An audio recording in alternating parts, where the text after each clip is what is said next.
observer, regarder, travailler du vivant. Alors, c'est un peu drôle, mais c'est vrai que moi j'aime bien quand c'est dans l'action, quand on est en train de lutter et de charbonner un peu et de se dire: «Il faut sauver ce millésime» et ce que j'aime bien aussi, c'est l'incertitude. Comment sera le prochain millésime? Comment je vais l'appréhender et est-ce que ça va me challenger ou pas? Il y a, ouais, une rigueur, ouais, une grande rigueur. Une vision assez, exemplaire du travail qui doit être fait, du résultat qu'il doit y avoir, dans le vin. Il y a eu des millésimes calmes, mais ce millésime, il fallait être présent et il fallait, se battre pour le mener jusqu'au bout.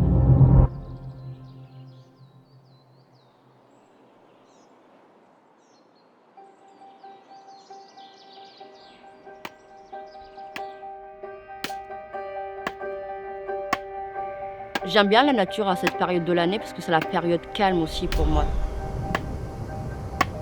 En fonction de l'avancée de la journée, tu peux avoir du brouillard, des pluies, du soleil et cetera, de la lumière, ça change tout le temps donc le paysage, c'est un peu à tableau, hein, donc c'est aussi une source de motivation, tu vois? C'est ce qui fait tenir. Si on n'est pas passionné par ça, je pense que c'est pas la peine d'essayer de faire ce métier-là, quoi. Il faut un peu, tu vois, d'humilité parce on dépend de la météo. Quand la nature nous commande de faire quelque chose, il faut l'écouter.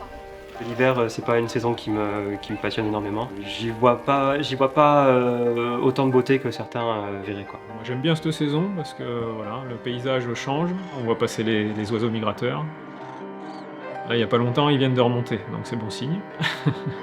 Voilà.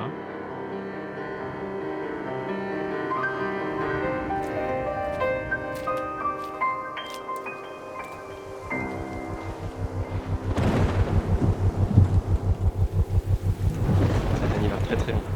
Ça a été très long, ouais. Ouais.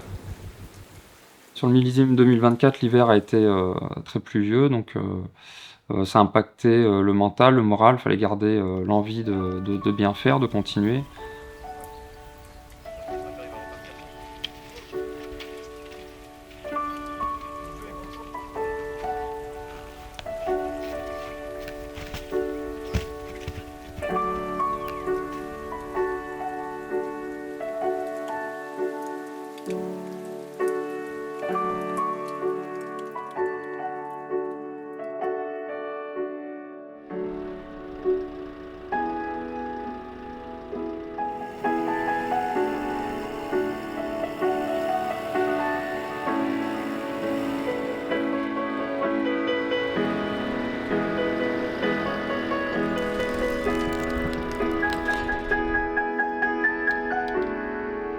Faire des coupes propres, pas laisser trop de bourgeons non plus, hein, c'est très important. Ouais, effectivement, le nombre de bourgeons, est défini par parcelle, quoi. C'est-à-dire qu'on nous envoie un plan en disant: «Voilà le nombre de bourgeons maximum que vous pourrez laisser par pied». Bon après à nous de nous adapter, hein, ça peut être un peu moins, un peu plus, mais voilà, on a une ligne directrice, parce qu'en amont le travail est fait.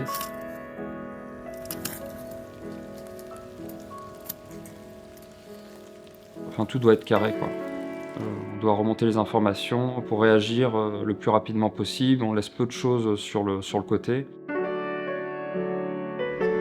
On est dispatché par site, il y en aura ici, à Pessac, d'autres à Martillac, d'autres, à Alix.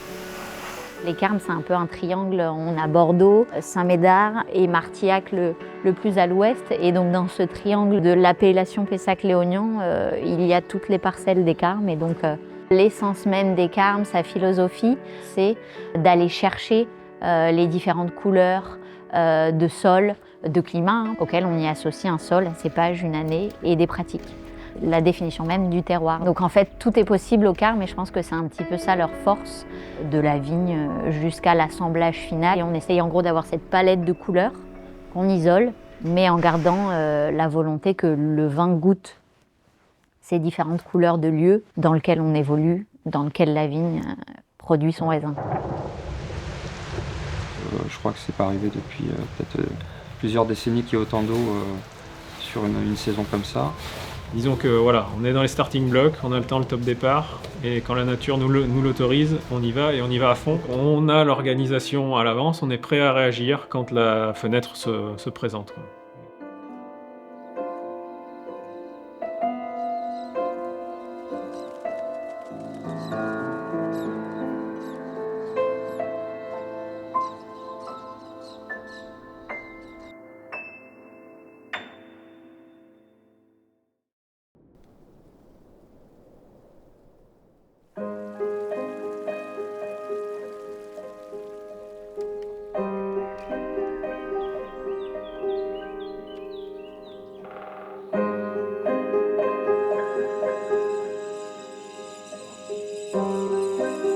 Alors, je m'appelle Loubna, je travaille au Carmaux-Briand depuis bientôt 7 ans. Mon parcours est un peu particulier. J'ai démarré comme ouvrière viticole et depuis 2018, je suis chef d'équipe.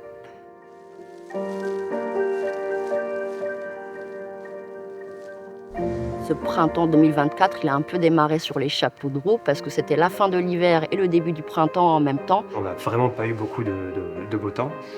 C'est la pluie, c'est bien, ça va, mais en fait, 3 mois plus tard, ça commence à être lassant et faut passer ce période de pluie si tu veux et voir après attendre le beau temps.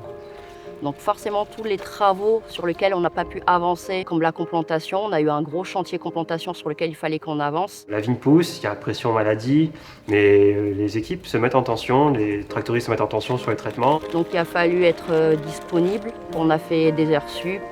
Les jours fériés, on a travaillé quelques jours fériés et samedi. Il fallait être sur le pied de guerre. On pouvait arriver le matin, préparer les bouillies, être prêt.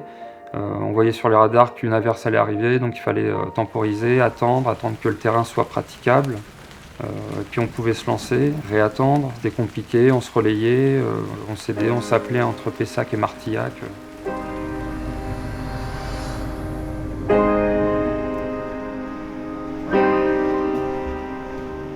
J'ai un rôle qui est un petit peu polyvalent. Je passe du bureau au terrain, du terrain au bureau et j'échange un petit peu avec tout le monde. Je travaille également quand même un petit peu avec la partie vigne sur notamment les suivis de taille. On joue aussi la production du millésime 2024 à chaque fois qu'on donne un coup de sécateur ou qu'on choisit des bourgeons qu'on est sélectifs. On sait que c'est déjà le début du millésime. Ces suivis de bourgeons, c'est quelque chose qu'on a mis en place en 2024, ce qui permet d'avoir une base de données assez objective pour pouvoir juger ou non de la qualité de la tâche qui a été réalisée par les équipes. Je pense qu'on a eu des petites périodes de stress et mener un millésime avec des phases de pluie régulières, je trouve que c'était plutôt un bon travail d'équipe. On a un bon esprit d'équipe, je trouve. On fait en sorte d'échanger pour le mieux, pour se faire avancer les uns les autres. Quand on doit s'appeler ou quand on a un pépin, on sait qu'on peut compter sur l'autre. Voilà. Savoir se faire confiance et s'aider, quoi. Donc dans un premier temps, on vous fait passer une base de merlot.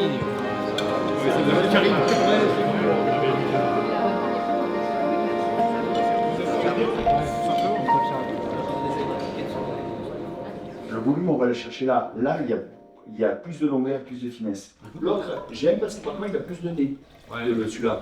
Mais par contre, il a beaucoup moins de bouche. Il y a beaucoup moins d'ampleur et de hauteur de bouche. J'ai une grosse partie autour des primeurs. C'est l'art de jongler entre les deux millésimes, entre trois millésimes presque, puisque moi dans ma façon de penser, on a le millésime rentré il y a 2 ans, et le 2024 qui va rentrer du coup, si on se laisse aller, on prend vite la vague sur la tête à ce moment-là, donc faut pas non plus trop se relâcher. C'est aussi une période où les adventices, les mauvaises herbes vont commencer à sortir du sol, à repousser. C'est allé très vite en tout cas. Là je vois que sur la croissance de la vigne, ça a l'air de se stabiliser un peu plus, mais le départ a été fulgurant, c'est vrai. Le terrain pas forcément praticable aussi, ce qui a pu être compliqué plusieurs fois. Et mon but du printemps, c'est d'avoir le moins d'herbe possible dans mes rangs de vigne. Donc on est un peu plus dans le rush ce printemps-ci.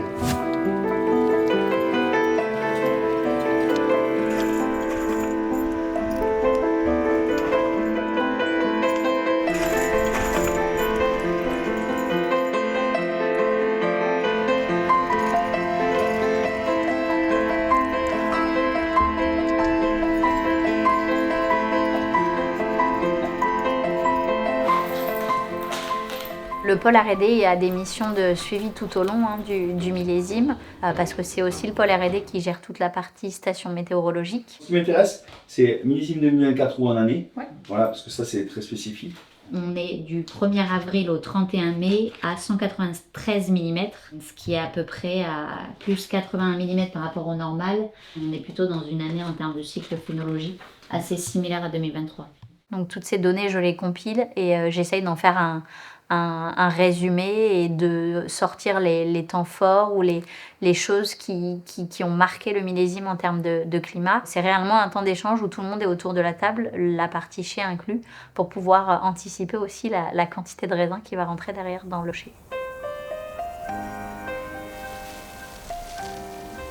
Cette année, on va vraiment récolter le fruit de notre travail. Après ces quelques mois pénibles à courir un peu partout et à essayer de vraiment prendre soin de ces pieds de vigne et à les mener jusqu'au bout, parce qu'on a essayé vraiment de les accompagner à chaque étape. J'espère que le raisin sera qualitatif et j'espère qu'on aura beaucoup de rendement, qu'on a quand même réussi à le mener, à l'accompagner. Comme tous les millésimes, c'est le moment que j'attends personnellement et où je prends le plus de plaisir. Comme chaque année, on a essayé d'être dans l'anticipation. Il faut tout valider maintenant.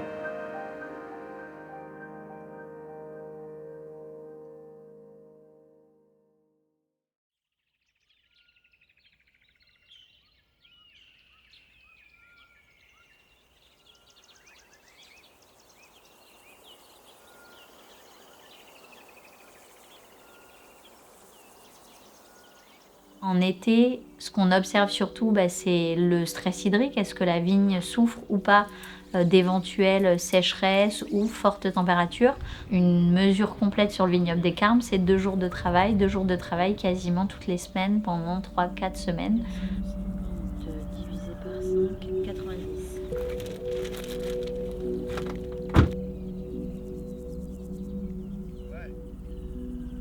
S'il faut aller dans des endroits particuliers parce qu'on observe que ici la vigne elle décroche ou parce qu'il nous semble qu'il se passe quelque chose, on peut aussi aller y faire de la donnée.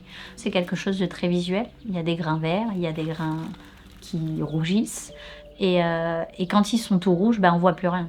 Et il y a réellement des parcelles qui ont duré avec des taux de véraison qui ont stagné pendant quelques jours, quelques semaines.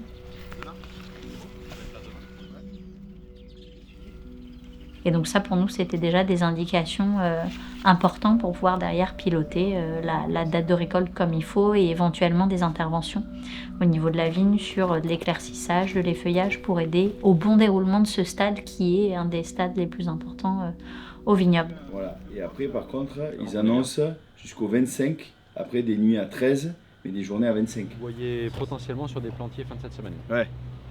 Milieu fin de semaine prochaine et après on se calme mercredi prochain pour voir tout le programme en fait et voilà. On peut faire une couleur de la 6 et de la 5 qui est une couleur assez noire parce que hier la 5 quand j'ai goûté tu vas voir c'est noir. Il y a de la longueur, il manque juste un peu d'extractibilité, c'est vraiment délicieux. On est toujours enthousiaste à l'arrivée des vendanges. Moi qui aime le foot, c'est l'équivalent de la finale de la Ligue des Champions pour moi, quoi. Salut, moi c'est Lucas Bélizan, 4 ans que je suis au Carmont-Briand, 10 ans que je travaille dans le vin. Sur mon CV, à part le vin, on trouvera pas grand chose d'autre. C'est ma vie, je sais faire que ça. Il y a une motivation, il y a une sorte de motivation générale, tu vois, où tout le monde, il y a une émulation quand même. C'est intense pour tout le monde, ça dure 4 semaines au moins. Les équipes, elles sont vraiment la tête dans le guidon, à la vigne pour couper le raisin, au chai pour réceptionner le raisin. Quand l'équipe viticole, elle avait eu tellement de boulot avant, ils nous passent le bébé, on va dire. Maintenant, c'est à nous de faire ce qu'il faut. Et donc, on peut pas merder, quoi. Que ce soit maître de chai, adjoint du maître de chai, toutes les ou directeurs, toute l'année, on a préparé ces vendanges. Et c'est important d'avoir une bonne gestion du stress. Puisqu'on a souvent l'impression de se retrouver dans un étau, on pourrait se dire on va pas y arriver, on va pas y arriver.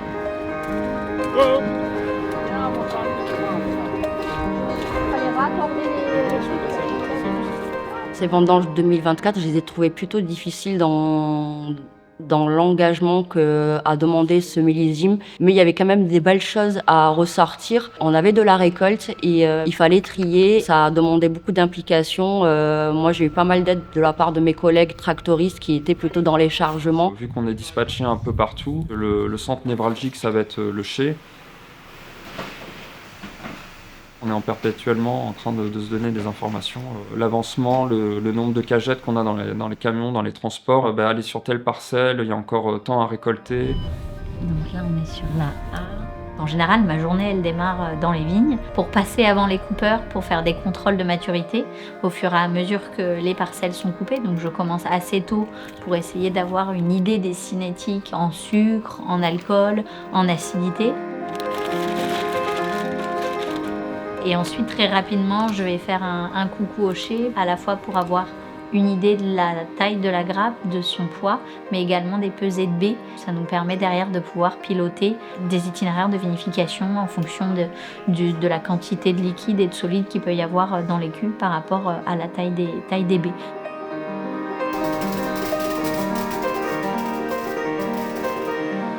Mine de rien, ce millésime 2024, je trouve qu'il fait poser beaucoup de questions. Et c'est vrai qu'il fallait vraiment piloter au jour le jour.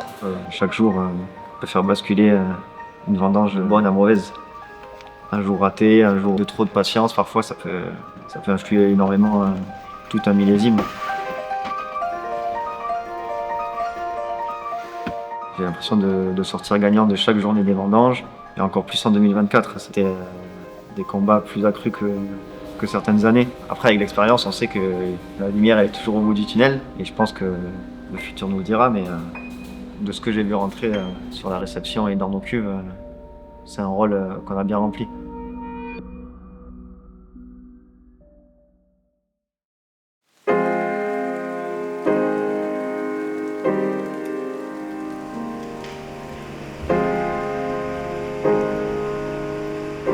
Après vendange, la pression retombe un peu, donc non, plutôt satisfait, quoi. Je suis plutôt bien. Là, on a plus de temps pour se poser, pour réparer un peu les petites casses, les oublis. On a un peu plus de temps libre, on va dire, sur l'organisation, quoi.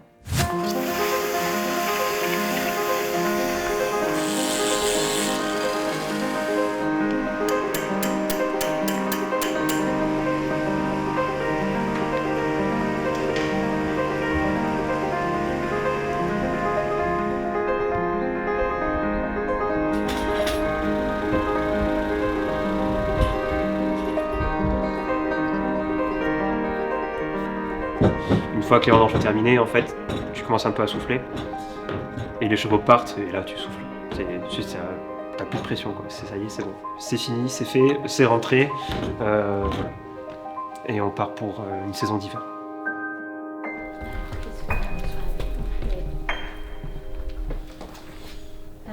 C'est un millésime qui est riche en émotions, en intensité, en hétérogénéité. On apprend à désapprendre ce qu'on faisait et le millésime 2024 témoigne assez bien de ça.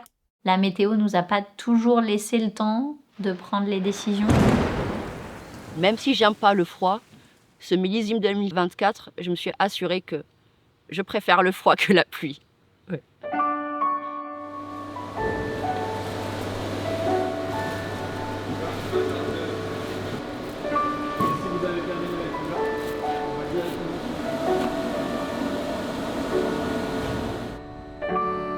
Je pense qu'en 2024, au final, on a réussi à tout réunir. Le futur nous le dira, mais on a quand même des bons produits qui sont rentrés, donc je pense qu'on n'a pas fait d'erreur en critique pour l'instant. Le plus dur est fait, on a tendance à dire. Une période de tout repos où il ne faut pas s'endormir. Sinon, on peut vite aussi gâcher tous les travaux qu'on a fait avant.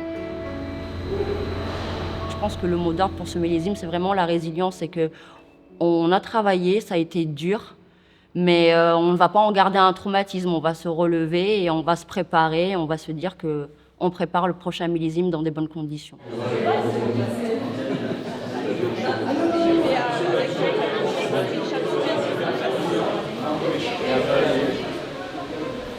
On est parti en fait de dégustation de certaines cuves qui faisaient référence à certaines parcelles. Ces parcelles-là, moi j'étais plutôt fière parce que c'est des parcelles qui nous ont demandé beaucoup de travail sur de l'éclaircissage.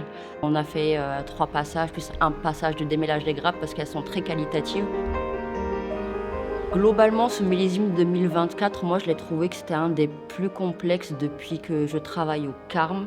Et ça nous a demandé beaucoup de travail, de présence pour un peu mener ce millésime jusqu'au bout. On est très solidaires, très soudés les uns aux autres parce que le métier est quand même dur. Donc voilà, ça demande d'être présents les uns pour les autres. C'est un métier aussi où il faut un peu d'humilité parce qu'on a beau savoir faire du vin, beaucoup de choses, mais c'est la météo qui aura le dernier mot quoi qu'il arrive. Avec les collègues qu'on était assis à côté et qu'on a travaillé sur ces parcelles-là, on était fiers de se dire bon ben ça a payé. Quand on déguste un verre de vin, on ne pense pas forcément à tout le travail qui a été fait derrière, et nous, c'est un travail à l'année. Il faut être là quand c'est nécessaire.